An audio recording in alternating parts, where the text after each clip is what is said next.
Hello friends, इस video में हम लोग जेईई मेंस 2023 का लिमिट्स का एक बहुत ही प्यारा सा क्वेश्चन देखने वाले हैं। यहाँ पे देखिए लिमिट्स इनफाइनाइट लिखी हुई है। तो इनफाइनाइट लिमिट्स को सॉल्व करने का एक अलग ही मेथड होता है और ऊपर में एक सीरीज़ लिखी हुई है ना। तो जब तक आप सीरीज़ का सम नहीं निकाल लेते तब तक लिमिट्स इवेलुएट नहीं होती है। आप डायरेक्टली एन की जगह इन्फिनिटी लिखेंगे तो जो आंसर आएगा वो रॉन्ग होगा। ठीक है, तो चलिए इस तरह के क्वेश्चंस को कैसे डील करते हैं पहले वो देखें। पहले इसको ऑब्जर्व कर, ऊपर वाली सीरीज़ का तो सम हमें निकालना ही है, तो हम रीड करते समय इसको ऑब्जर्व कर लें। देखिए अगर यहाँ पे प्लस का साइन होता तो ये कहाँ तक जाता, प्लस का 3n तक जाता। तो इसका मतलब हमें 1 से लेकर के 3n तक का सम जो हमारे पास फर्स्ट n नेचुरल नंबर्स के सम के फॉर्मूले से ही निकलेगा। तो जितना हम यहाँ पे प्लस किए थे उतना ही हम लोग क्या करेंगे, बैलेंस करने के लिए माइनस कर देंगे। डिनोमिनेटर में इन्फिनिटी डालिए तो ये इन्फिनिटी माइनस इन्फिनिटी का फॉर्म है। तो हम लोग यहाँ पे पहले तो n टू द पावर 4 को कॉमन निकाल लेंगे। ये हमारे पास इनिशियल प्रोसेस होता है जो हमें थिंक करना चाहिए। तो मैं ज़रा यहाँ पे स्टेप्स लिखता हूँ। देखिए दिया गया 1 + 2 + 3। देखिए यहाँ प्लस माइनस था तो प्लस बना दिया, +4 +5 +6 ऐसा बना लेंगे। कहाँ तक लिखेंगे, +3n तक, है ना। यहाँ तक हमने वैल्यू प्लस में लिख दिया। अब बैलेंस करने के लिए क्या लिखेंगे आप, यहाँ पे लिखेंगे 2 टाइम्स 3 + 6 + 9 + 3n। तो अगर हम इसमें से इसको माइनस करेंगे तो वापस हमें ओरिजिनल सीरीज़ मिल गई। तो ये हमारे पास पहला स्टेप हो गया। डिनोमिनेटर से क्या करेंगे, n टू द पावर 4 को कॉमन कर लिया तो बाहर आएगा 2। यहाँ रूट के अंदर क्या बचेगा, 2 + 4/n³ + 3/n to the power 4 ये बनेगा।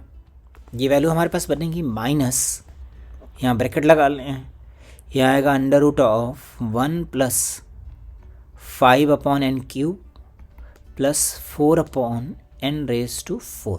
अब देखिए यहाँ पे क्योंकि ये वाली जो क्वांटिटी है इन्फिनिटी रखने पे ज़ीरो नहीं हो रही है। देखिए जब आप n की प्लेस पे इन्फिनिटी लिखेंगे तो ये वाली क्वांटिटी तो ज़ीरो हो जाएगी, ये वाली क्वांटिटी ज़ीरो हो जाएगी। तो डिनोमिनेटर ज़ीरो नहीं हो रहा है, इसका मतलब हमें इसको रैशनलाइज करने की ज़रूरत नहीं। अदरवाइज हम लोग इसको रैशनलाइज करते हैं।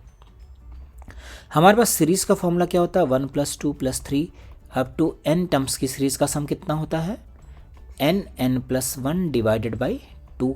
इसी फॉर्मूले का हम लोग यहाँ पे यूज़ करेंगे। तो यहाँ पे क्या लिखेंगे, limit n tends to infinity. अब देखिए ये जो सीरीज़ है इसको यहाँ से सम लिख दिया, कितना आ जाएगा 3n + 1/2। देखिए n की जगह कितना लिख दिया 3n, ये 3n तक जा रहा था। देन माइनस यहाँ पे हमने 6 लिख दिया, यहाँ से 3 कॉमन कर लिया तो ये सीरीज़ कितना बन जाएगा, ये आ जाएगा 6 टाइम्स 1 + 2 + 3 से लेकर के n तक। ये सीरीज़ इसमें कन्वर्ट हो गई तो इसका अंदर यही वाला फॉर्म लग जाएगा, 6 × n + 1/2। और यहाँ कितना आएगा हमारे पास n²। यहाँ कितना मिलेगा, √2 और 0 0 हो गया, ये माइनस का 1। आई होप इतना समझ में आ गया होगा। देन अब क्या करेंगे, आप n² से इसको डिवाइड कर दीजिए। ठीक है, तो हमारे पास आएगा limit n tends to infinity. पहले चेक करेंगे डिवाइड करने से अगर न्यूमरेटर 0 हो रहा होगा तो बात अलग है, अदरवाइज हम लोग की लिमिट मिल जाएगी। तो ये आ गया 3/2, 3 + 1/n माइनस 3 × 1 + 1/n / √2 - 1। अब देखिए जब आप n की जगह इन्फिनिटी लिखेंगे तो ये वाली वैल्यू 0, ये वैल्यू 0, तो हमारे पास बचेगा क्या, हमारे पास बचेगा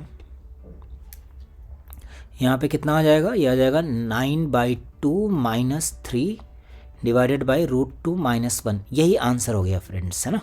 तो इसका एलसीएम लिखिए तो कितना आ जाएगा 6, 3/2 हो गया और नीचे वाले को रैशनलाइज कर लेंगे तो √2 + 1 हो गया। तो हमारे पास यही फाइनल आंसर हो गया, दैट इज़ सी ऑप्शन। तो आपने देखा ना क्वेश्चन देखने में तो टफ था, जैसे मतलब बहुत बड़ा सा है तो बट सॉल्व करने में आसान है। इस सीरीज़ को बस आपको ऑब्जर्व करना था और आंसर लिख देना था, है ना। तो ऐसे क्वेश्चंस को देख करके बिल्कुल भी घबराना नहीं है, ऐसे क्वेश्चंस इजी होते हैं। लिमिट्स का कोई भी क्वेश्चन होता है वो सारा इजी ही होता है, बस आपको स्टैंडर्ड लिमिट्स का यूज़ करना होता है और ये छोटे छोटे स्टेप्स को ध्यान में रखना होगा, है ना। Okay, thank you friends.